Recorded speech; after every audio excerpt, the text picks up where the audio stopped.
반갑습니다. 5월은 가정의 달입니다. 가족들하고 행복한 시간 보내고 계신가요? 아니면은 바쁜 일상 속에서 가족들하고는 함께하지 못하고 계신가요? 제가 어렸을 때는요, 한 달에 한 번 정도 가족들하고 목욕탕에 가는 행사가 있었습니다. 여자들은 어머니하고 같이 여탕에 들어가고, 남자들은 아버지를 따라서 같이 남탕에 들어가서 같이 욕조 속에 들어가서 몸을 퉁퉁 불리고 나오면은 아버지께서는 녹색 때밀이 타올로 저희들 등부터 시작해서 전신을 빡빡 문질러 주시면은 그 지우개처럼 때가 나오고 그랬던 시절이 있습니다. 다 목욕을 마치고 나와서는 가족이 다시 만나서 바나나 우유를 꼭 먹었어요. 아주 시원하고 달콤한 바나나 우유를 먹으면서 아주 소소한 그 행복을 느꼈던 추억이 있습니다. 저도 어느덧 아들이 생겨서 이제 아들하고 같이 목욕탕에 가는 재미가 생겼죠. 그래서 대중 목욕탕에 가서 전에 제 아버지께서 그러셨던 것처럼 저도 제 아들의 등도 밀어주고 쭉 몸을 문대주면서 아주 그런 소소한 행복감을 느끼고 그랬었는데, 아들이 한 8살 때쯤 됐던가 이제 다음 날 목욕탕에 간다 그러니까 굉장히 기분이 좋았나 봐요. 그래서 내일 목욕탕에 가려면 일찍 자야 된다 그러니까 아주 칭얼대지도 않고 시간 돼 가지고 일찍 잘 자고, 또 새벽에는 제가 깨우지 않았는데도 스스로가 목욕탕에 가기 위해서 벌떡 일어나는 겁니다. 그리고 차를 타고 새벽에 목욕탕에 같이 가는데, 가면서도 차 속에서 기분이 좋은지 막 노래를 막 부릅니다. 유치원에서 배웠던 노래인 거죠. 바로 넌 할 수 있어 라고 말해주세요 라는 노래입니다. 제가 잘은 못 부르는데 대충 그런 노래입니다. 넌 할 수 있어 라고 말해주세요. 그럼 우리는 무엇이든 할 수 있죠. 이런 식으로 이제 가는 노래인데요. 짜증나고 힘든 일도 신나게 할 수 있고, 꿈도 크고 고운 마음이 자라나는 나무가 될래요. 더없이 소중한 꿈을 이룰래요. 이러한 노래 가사더라고요. 그러니까 그 노래를 부르면서 이제는 스스로 이제 하겠다는 것이죠. 그러더니 목욕탕에 가서 옷도 제가 그 전에는 벗겨줬는데 자기가 혼자 막 척척 벗는 거예요. 그리고 양치도 스스로 치약을 묻혀서 막 양치도 스스로 하더라고요. 그러면서 탕에 들어가서는 이제 온탕, 냉탕 왔다 갔다 하면서 재미있게 놀다가 이제 제가 때가 적당히 부른 것 같아서 이리 와서 이제 때밀자 하고 불렀더니 딱 이러는 거예요. 아빠! 이때는 약간 굵은 목소리를 합니다. 그 전에는 아빠 이러다가 아빠! 이젠 제가 혼자 할래요. 이렇게 말을 하는 거예요. 그때 제 마음을 들여다보니까 살짝 서운한 마음이 들더라고요. 저는 그게 저의 소소한 행복이었는데, 때를 밀어주는 것이. 그래서 일단 한번 두어봤더니 이게 스스로 때를 밀기는 미는데 아무래도 처음이니까 제대로 밀기는 어렵죠. 그래도 일단 놓아두고 지켜보다가 이제 손이 닿지 않는 등 쪽에 좀 잘 안 닿길래 그때 순식간에 제가 데리고 와서 사사사삭 이렇게 온몸에 때를 다 벗겨줬죠. 이렇게 아들하고 개운하게 목욕을 하고 그렇게 하고 나와가지고 어렸을 때 먹었던 바나나 우유를 또 아들하고 함께 먹으면서 뿌듯하고 행복했던 그런 추억이 있습니다. 자, 여러분 어떠십니까? 아들이 자력이 없다가 이제 조금씩 자력이 생겨나는 때 여러분들 어떻게 대처하고 계십니까?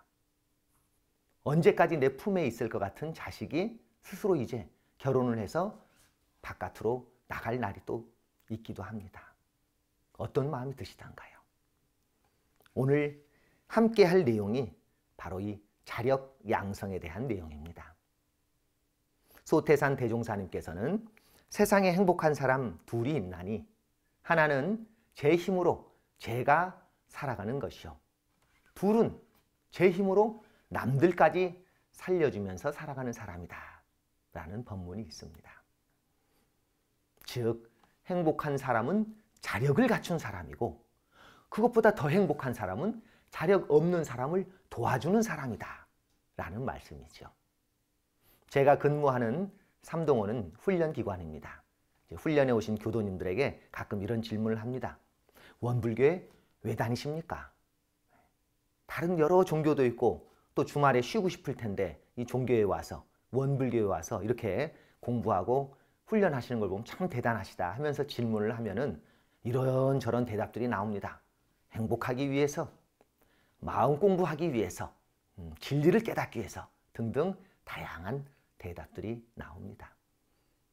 저도 원불교에 들어와서 신앙하고 수행하는 이유는요, 쉬운 말로 행복하기 위해서입니다. 거기에 또 하나, 사람으로서 사람답게 살고 싶으셨죠. 소태산 대종사님께서는 원불교의 핵심 교리인 일원상 사은사요 삼학팔조를 통해 건강하고 행복한 개인과 사회를 만들고자 하십니다. 사람으로서 사람답게 사는 길을 제시하신 것이죠. 공부의 요도인 삼학팔조를 통해서는 개인의 행복과 인격의 완성을 이루고, 인생의 요도인 사은사요를 통해서는 이 사회의 행복과 사람으로서 사람의 도리를 실천하게 합니다.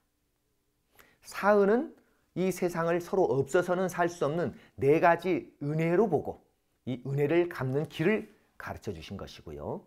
사요라고 할 때는 자력과 타력을 아울러서 이 사회를 모두가 다 평등한 그런 평등사회로 만들어가는 아주 네 가지 요긴한 길이라고 해서 사요라고 밝혀주셨습니다. 과거의 종교가 개인의 수양과 그 다음에 이상적 행복에 초점이 맞춰져 있었다면 원불교는 그것뿐만이 아니라 사요를 통해서 이 현실 세계에서 자력과 타력을 아울러서 개인의 행복뿐만이 아니라 이 세상 사람들과 함께하는 구체적 행복을 구현하고자 하는 것입니다. 바로 이 네 가지 요긴한 길 사요는 자력 양성, 지자본의, 타자녀 교육, 공도자 숭배 이 네 가지입니다. 이 중에서 오늘 함께 저하고 이야기 나눌 내용이 첫 번째인 자력 양성입니다. 정전 자력 양성의 강령에 보면 자력이 없는 어린이가 되든지 노혼한 늙은이가 되든지 어찌할 수 없는 병든 이가 되든지 하면 이언이와 그렇지 아니한 바에는 자력을 공부 삼아 양성하여 사람으로서 면할 수 없는 자기의 의무와 책임을 다하라 라고 자력 양성의 강령에서 밝혀주고 계십니다. 원불교 교도라면 매일 꾸준히 외워야 되는 종목이 하나 있습니다. 바로 일상수행의 요법이라는 것인데요. 그 중에서 6조가 뭐죠? 타력생활을 자력생활로 돌리자입니다.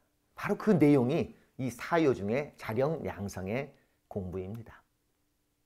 자력이란 자기 스스로의 힘이라는 뜻이며 양성이란 가르쳐서 유능한 사람을 길러내거나 실력이나 역량 등을 길러서 발전시킨다는 의미입니다.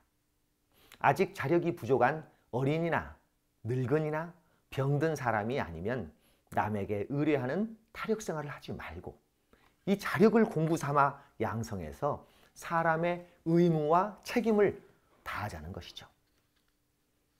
회보 14호에 우리는 고혈마가 되지 말자라는 소태산 대종사님의 수필법문이 있습니다. 그 내용을 보면 저 사람을 해하여다가 자기의 이익을 도모하고 저는 편안히 앉아서 남에게 의뢰생활을 하는 것을 일러서 고혈마라고 합니다. 또 부처의 처지에 있어서 자기의 자력으로 벌어먹을 만하면서도 낳고 길렀다는 걸로 자녀의 세정은 생각하지도 않고 자기네만 잘 먹이고 잘 입히라고 편안히 놀고 먹으려 하는 자는 곧 자녀의 고혈을 빨아먹는 사람이라고 할 것이며 또 자녀의 처지에서 성년이 되어 가지고도 자기가 스스로 벌어먹을 생각은 하지 않고 저는 빈들빈들 편히 놀면서 언제까지든지 그 부모에게 먹이고 입히라고 하는 그런 자들은 그 늙은 부모의 고혈을 빨아먹고 사는 사람이라고 할 것이요. 또 우리와 같이 이 교회의 문을 열고 앉아서 소위 남이 가르쳐준다는 사람들로서, 다른 사람을 가르쳐준다는 사람들로서 만일 회원에게 가르쳐줌과 유익 주는 것은 없이 얻어입고 얻어먹기만 한다면 그는 이 회원들의 고혈을 빨아먹는 셈이니 이 어찌 양심을 가진 사람들이 참아할 바이랴 라고 하시면서 크게 각성하라고 하십니다. 이 의뢰 생활을 하는 고혈마에 대해 이렇게 크게 주의를 주시면서 이 공중생활하는 저희들 같은 사람들로서도 이 의무와 책임을 다하지 못하고 또 세상에도 유익을 주지 못하는 것도 의뢰 생활이다 라고 하신 점을 깊게 생각을 해야 됩니다. 네, 제가 삼동원에 처음 왔을 때 간사들이 한 대여섯 명 있었습니다. 그렇게 간사들이 제가 잘 못하는 시설 청소, 또 건물 관리, 도량 관리 등 육체적인 일들을 해줬습니다. 그래서 이 관리 파트 쪽은 사람들이 많이 필요하고 그런 일들을 하다 보니까 많은 수가 함께 하는데 제가 담당한 훈련 파트는 혼자서 하려니 가끔 이 구성원들에게 서운한 마음이 들 때가 있었어요. 또 어려운 문제가 발생하면 제가 해도 되는데 아이 누가 이것 좀 어떤 간사가 와서 좀 고쳐줬으면 이것 좀 해결해 줬으면 그런 의뢰의 마음이 날 때가 있었습니다. 그리고 주로는 제가 이제 자력생활 하려고 했지만은 가끔 제가 할 수 있는 일도 다른 간사에게 시킨 적도 있었어요. 이 타력생활을 자력생활로 돌려야 되는데 제 마음속에 어떤 이런 약한 마음이 자꾸 의뢰생활을 부추기는 것을 보면서 이 자력은 그냥 양성하는 게 아니라 공부 삼아 양성해야 된다라는 것을 제 스스로 알게 되었습니다. 이제 세월이 흘러서요. 이렇게 도움을 주던 여러 간사들이 어느새 다 학교에 들어가고 이제 간사들이 없게 되었어요. 그러고 나서 보니까 제가 자력을 키워놓은 부분하고 의뢰생활을 하던 분야가 딱 드러나는 거예요. 관리를 맡아주던 간사들이 없으니까 전기가 고장났고 또 세면장이나 화장실에 문제가 생겼는데 이걸 제가 직접 해결해야 되는데 제가 안 해본 일인 거예요. 잘 못하는 겁니다. 참 그래서 그때 그 간사들의 고마움을 다시 느끼면서 이제는 의뢰의 마음을 탁 내려놓고 그래 그동안 내가 의뢰생활 했으니까 이제 자력생활을 해야지 하면서 전기 작업도 해보고 시설관리 보수도 유튜브 찾아가면서 그렇게 하나씩 강자들에게 전문가들에게 배워가면서 해보니까 안 해봤던 거지만 조금씩 제가 자력이 길러지는 것을 확인하게 되었습니다. 타력생활을 자력생활로 돌리자 해서 무조건적으로 스스로의 힘만을 강조하는 것도 아닙니다. 정산종사님께서는 자력 양성은 자력과 타력을 병행하되 자력을 본의로 하자는 것이 그 주지라 이렇게 말씀하셨습니다. 그러니까 결국 혼자만은 살 수가 없어요. 이 세상은 자력도 필요하고 타력도 함께 필요한 것이죠. 여기서의 핵심은 자력과 타력을 병진하되 부당한 의뢰, 부당한 착취를 버리고 이 자력을 본의로 해서 생활하자는 것이 그 본의입니다. 우리가 태어나게 되면 누구나 다 자력이 없는 어린아이입니다. 이때는 부모나 누군가의 보살핌으로 점점점 자력을 다 키워간 것처럼 스스로의 힘을 키우기 위해서는 반드시 타력의 도움이 필요합니다. 또 무언가를 배우기 위해서는 나보다 잘 아는 그런 사람에게 도움을 구해야 되잖아요. 바로 지자본의를 실천하는 것도 자력 양성의 그 요목이라고 할 수가 있죠. 거기에 더하여 바로 진리. 이 진리는 여기서 말한 진리는 이제 타력적 진리입니다. 신앙적으로. 기대면서 기도하고 또 거기에 스스로 마음을 다 잡아가는 것. 이것도 타력에 힘입어서 진리의 힘을 내가 받고자 하면서도 거기에서 뭘 해주세요 라고 그치는 것이 아니라 저는 이렇게 해볼 테니 저에게 힘을 주십시오 라고 하는 것도 자타력을 병진하는 기도의 한 예입니다. 그래서 신고와 기도장에 보면 이렇습니다. 괴로운 일을 당할 때 괴롭다고 말씀을 드리고 사저 기도를 하라고 하셨고요. 결정하기 어려운 일이 생겼을 때 참 힘듭니다. 이렇게 고백하고 그거 결정될 수 있는 힘을 주시옵소서. 역경을 당할 때 역경 오지 마세요 이게 아니라 그 역경을 내가 잘 풀어갈 수 있는 지혜와 힘을 주시고 도와주십시오. 이런 식으로 그 타력에도 자력의 본위에서 자꾸 기도하는 마음을 정성으로 하게 되면요, 놀랍게 해결할 수 있는 힘들이 생겨나게 됩니다. 진리는 스스로 구하지 않는 자를 도와주지 않는다는 이야기가 있습니다. 하지만은 우리가 기도를 할 때 자칫 원하는 바를 성취하기 위해서 실제 자기 노력은 하지 않으면서 그냥 해주세요. 우리 자녀 합격하게 해주세요. 자녀는 PC방 다니고 있는데 합격하게 해주세요. 안 될 일이죠. 그런 것을 우리가 부당한 타력 생활이라고 할 수가 있습니다. 자, 그렇다면 어떤 사람이 바로 자력 있는 사람일까요? 정신적으로 자력 있는 사람이 있습니다. 또 육신적으로 자력 있는 사람이 있습니다. 경제적으로 자력 있는 사람이 있습니다. 정신적으로 자력 있는 사람은 남에게 의뢰 생활을 하지 않고 스스로 주인이 되어 사는 사람을 말합니다. 육신적으로 자력이 있는 사람은 병이 없고 건강하고 어떤 장애가 없는 사람을 말하겠죠. 거기서만 그치는 것이 아니라 경제적으로도 자력이 있어야 되는데 바로 직업을 가지고 경제활동을 해서 내가 물질적으로도 자력이 있는 사람이 되어야 된다라고 말씀을 하십니다. 대산종사께서는 이것을 정신의 자주력, 육신의 자활력, 경제의 자립력 이렇게 세 가지로 밝혀주셨습니다. 그런데요, 우리가 잘 살펴보면은 육신적으로는 건강하긴 한데 돈을 못 버는 경우가 있죠. 또 돈은 잘 버는데 건강이 안 좋은 경우도 있습니다. 건강도 좋고 경제적으로도 괜찮은데 정신적으로 또 문제가 있는 경우도 있습니다. 이렇게 온전한 자력을 다 갖춘 사람 찾기가 생각보다 쉽지가 않습니다. 여러분은 어떠신가요? 스스로도 한번 대조해 보시기 바랍니다. 자력을 다 갖추지 못하고 온전하게 잘 살기는 어렵습니다. 자력이 행복이라고 했죠. 그래서 행복하게 잘 살기 위해서는 반드시 자력을 갖추어야 합니다. 소태산 대종사께서 이 자력을 갖추기 위한 법문을 한번 살펴보겠습니다. 바로 자력자로서 타력자에게 권장할 조목이라는 내용입니다. 여기에서 보면 첫 번째, 자력 있는 사람이 부당한 의뢰를 구할 때는 그 의뢰를 받아주지 아니할 것이요. 두 번째, 부모로서 자녀에게 재산을 분급하여 줄 때는 장자나 차자나 여자를 막론하고 그 재산을 받아 유지 못할 사람 외에는 다 같이 분급하여 줄 것이요. 세 번째, 결혼 후 물질적 생활을 각자 자립적으로 할 것이며 또는 서로 사랑에만 그칠 것이 아니라 각자의 의무와 책임을 주로 할 것이요. 네 번째, 기타 모든 일을 경우와 법에 따라 처리하되 과거와 같이 남녀를 차별할 것이 아니라 일에 따라 대우하여 줄 것이니라. 다음, 자력 양성의 조목에서는 이렇게 말씀하십니다. 첫 번째, 남녀를 물론하고 어리고 늙고 병들고 하여 어찌할 수 없는 의뢰면 이언이와 그렇지 아니한 바에는 과거와 같이 의뢰 생활을 하지 아니할 것이요. 두 번째, 여자도 인류 사회에 활동할 만한 교육을 남자와 같이 받을 것이요.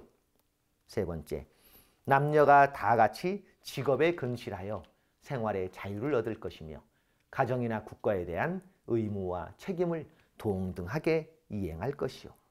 네 번째, 차자도 부모의 생전 사후를 과거 장자의 예로서 받들 것이니라. 이런 법문을 해주셨습니다. 요즘에 와서 우리나라의 인권평등은 어느새 선진국 수준이 되었습니다. 또 남녀 평등의 문제도 제도적으로는 어느 정도 해결이 되었습니다. 이것이 하루아침에 이루어진 것은 아닙니다. 100년 전인 대종사님 당대에는요, 이 자력양성의 명칭이 남녀 권리 동일이었습니다. 100년 전엔 그랬죠. 그래서 과거 타력생활 조목에서 그 여자의 3종 지도를 지적하면서 교육, 사교, 상속의 문제의 그런 차별뿐만 아니라 심신의 구속까지도 당해왔던 그런 불합리한 여성의 삶을 조목조목 부각시켰습니다.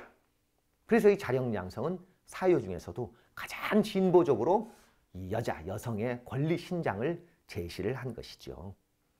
장자나 차자나 여자를 막론하고 또 과거와 같이 남녀를 차별할 것이 아니라 남녀가 다 같이 여자도 인류 사회에 이런 문장들을 살펴보면은 우리 남녀 평등을 통한 균등한 세상을 지향을 하고 있습니다. 원불교의 최고 어른들의 모임체인 수의단에는 남녀 각각 9명씩으로 동수입니다. 제가 전에 그런 의문이 들었습니다. 지자본이 정신에 바탕하면 꼭 동수가 아니라 남자가 더 많을 수도 있고 여자가 더 많을 수도 있고 이런 거 아닐까 생각을 했었는데 이미 100여 년 전에 이 남녀 권리 동의를 아주 굉장히 중요한 이 실천 방향으로 딱 정한 그런 선언이 아닌가 그런 생각도 해봅니다. 이러한 원불교의 평등 정신이 이 우리나라에도 깃들어서 이 많은 변화를 만들어냈다고 생각을 합니다. 하지만 아직도 이 세계의 많은 나라는 이런 불평등 구조가 지금도 많이 남아 있습니다. 그래서 우리나라와 우리 원불교가 세계의 정신과 도덕 문명을 선도해 가는 역할을 해야 할 의무와 책임이 남아 있습니다. 사람마다 바라는 참다운 행복과 자유는 오직 자력에 있습니다. 세상이 요구하는 참다운 질서와 평화 또한 각자가 충실한 자력을 세워서 먼저 인권이 두루 골라져서 의무와 책임을 다하는 데 있는 것입니다. 대산종사님께서는 이 자력 생활로 참 나를 찾고 보면 내가 곧 부처요 하늘이요 조물주니라 이런 법문을 하셨습니다. 이런 얘기 다 하죠. 내 삶의 주인공은 나라고 합니다. 이게 진리입니다. 기쁨도 슬픔도 괴로움도 즐거움도 결국 내가 다 만들어냅니다. 우리 인생은 무자력에서 시작해서 자력을 점점 키워나가고 다시 늙어가면서 점점 무자력자로 변해갑니다. 약자가 강자가 되고 강자는 다시 약자가 됩니다. 철없고 무자력한 아이가 이 세상의 주인공이 될 수 있도록 당당하게 살아갈 수 있는 자력을 키워주는 그러한 타력, 그것이 바로 부모의 올바른 역할이죠. 그것이 강자죠. 엄마 아빠의 도움을 받아가지고 자력을 점점 키워나면서 이제는 그 도움을 벗어나서 스스로 해보겠다는 마음을 내고 내가 이제 혼자 할래요 라고 하는 그 아이의 선언이 자력 양성의 시작입니다. 자녀가 정신적, 육신적, 경제적으로 자력을 갖추고 더 나아가 세상에도 유익을 주면서 사람의 의무와 책임을 다할 때 부모로서도 안심하고 세상을 떠날 수 있을 것 같아요.